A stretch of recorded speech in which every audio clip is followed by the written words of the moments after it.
আপনাদের অনেকের C drive একদম অলমোস্ট ফুল অথবা হয়তো অল্প কিছু স্পেস ফাঁকা আছে, যেটা হয়তো কিছুদিনের মধ্যেই ফুল হয়ে যাবে।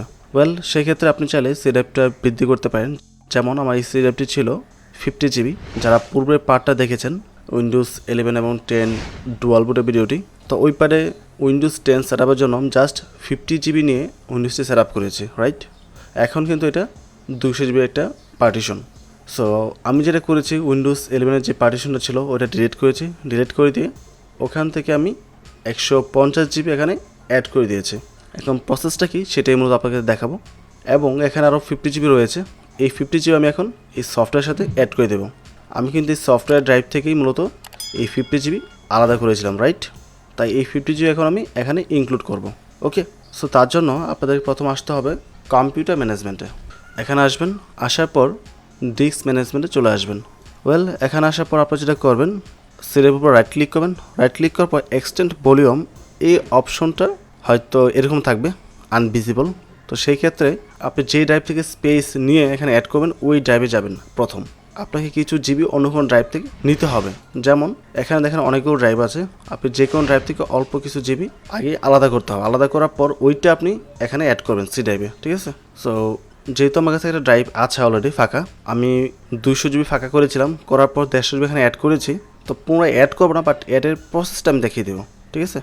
তবে এই ড্রাইভটা আমি আবার ডিলিট ভলিউমে ক্লিক করে আলাদা করে নিচ্ছি। সো এটা এখন আনলোকেটেড ফাইল হয়ে গেছে।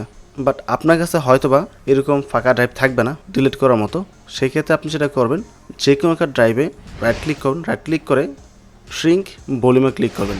দেন এখান থেকে একটা অ্যামাউন্ট সরিয়ে নেবেন।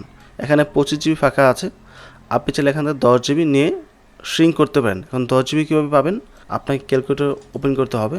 প্রথম টাইপ করবেন 1024, এটা হচ্ছে 1024 MB সমান 1 GB হয়, রাইট?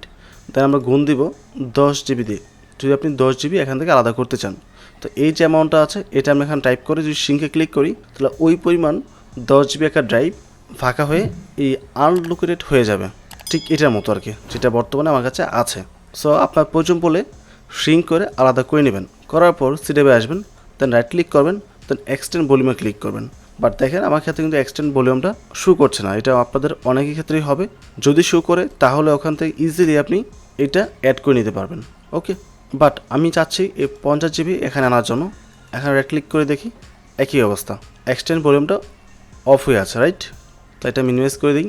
আমাদের একটা সফটওয়্যার প্রয়োজন পড়বে, আমরা সরাসরি ব্রাউজার চলে আসবো। আমরা একটা সফটওয়্যার সাহায্য নেব। এই হচ্ছে সফটওয়্যারটি। আপনারা গুগলে এসে AOMEI লিখে সার্চ করবেন। সার্চ করলেই ওয়েবসাইটে পেয়ে যাবেন। আমি সার্চ করে দেখাচ্ছি, AOMEI সার্চ করলাম, দেন ওয়েবসাইট চলে আসছে। ওয়েবসাইটে আসবো, এই হচ্ছে ওয়েবসাইট। এখান থেকে আমরা সরাসরি ফ্রিতে ডাউনলোড করব, ঠিক আছে? ডাউনলোড ফ্রি ওয়্যার ক্লিক করব, দেন এখানে ডাউনলোড ফ্রি ওয়্যার ক্লিক করব, ডাউনলোড হয়ে যাবে। ওকে, ডাউনলোড হওয়ার পর ইনস্টলের প্রসেসটা একদম সিম্পল। জাস্ট ডাবল ক্লিক করবেন, ইয়েসে ক্লিক করবেন, তারপর ওকে, তারপর নেক্সট ক্লিক করলে এটা সেট আপ হয়ে যাবে। এই হচ্ছে আমাদের সফটওয়্যারটি, যেটা আমি সেট আপ করেছি মাত্র। দেন সফটওয়্যারটি ওপেন করব। ওপেন করার পর আপনি যেহেতু সি ড্রাইভটা বৃদ্ধি করবেন, সেক্ষেত্রে সি ড্রাইভে ক্লিক করে আপনাকে এই মার্জ পার্টিশন ক্লিক করতে হবে। তারপর যে ফাঁকা ড্রাইভটা আছে, যে আনলোকেটেড ফাইল, এটা ক্লিক করে ওকে প্রেস করতে হবে। তাহলে এটা এখানে চলে আসবে। দেখেন এটা 250 GB হয়ে গেছে এখন, রাইট? বাট আমি কিন্তু এখানে অ্যাপ্লাই করে নেই। এই 250 GB করার পর আপনাকে যে অ্যাপ্লাই আছে, অ্যাপ্লাই ক্লিক করতে হবে, তাহলে এটা অ্যাপ্লাই হবে। সেক্ষেত্রে আপনার কম্পিউটারটি রিস্টার্ট নেবে, রিস্টার্ট নিয়ে কিছু প্রসেস হবে, তারপর এটা অ্যাড হয়ে যাবে। বাট যেহেতু আমার সি ড্রাইভে আমি অ্যাড করবো না, আমি অ্যাড করবো কোথায়?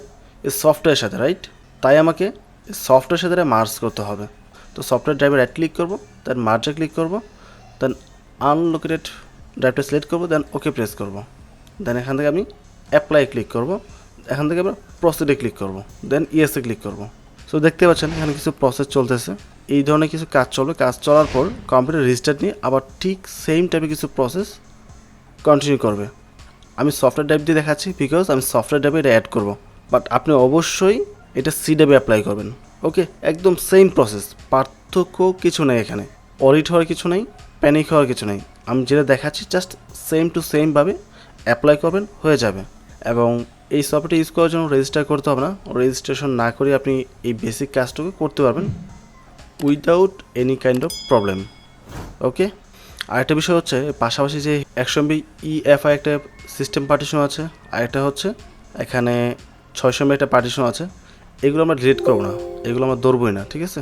সো বলছে এখন কমপ্লিট, আমরা ওকে প্রেস করবো। কম্পিউটার রিস্টার্ট নেবে। ওয়েল রিস্টার্ট নিচ্ছে না, মেবি এবার এখানে হয়ে গেছে।